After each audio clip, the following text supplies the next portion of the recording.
Greetings everyone, my name is Pavel Shtelmach and today we'll get into the top news of this day. Russia's new nuclear doctrine came into force on November 19th, approved by Russian dictator Vladimir Putin. The document provides for Russia's ability to use nuclear weapons in the event of aggression against Russia and Belarus by a non-nuclear state with the participation or support of a nuclear state.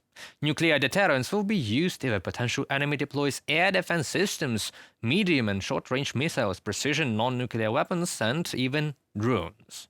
This is a tactical game of the Kremlin, as stated by many international and political experts, in answer to their long-awaited decision on the use of American weapons against Russian military targets inside Russia itself.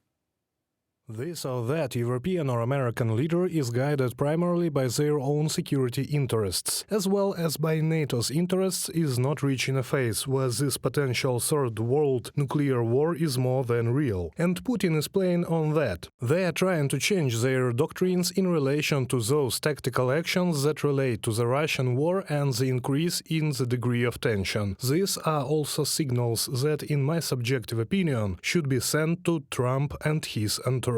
Bogdan Ferenc, international expert, in a comment to public radio broadcaster of Ukraine.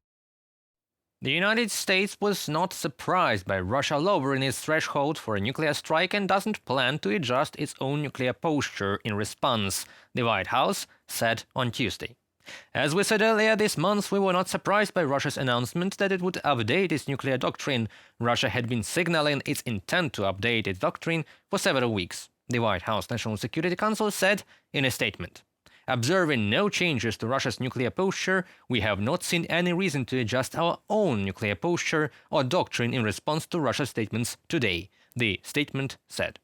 The representative also mentioned Russia's use of the North Korean military to wage war against Ukraine, which he called a significant escalation.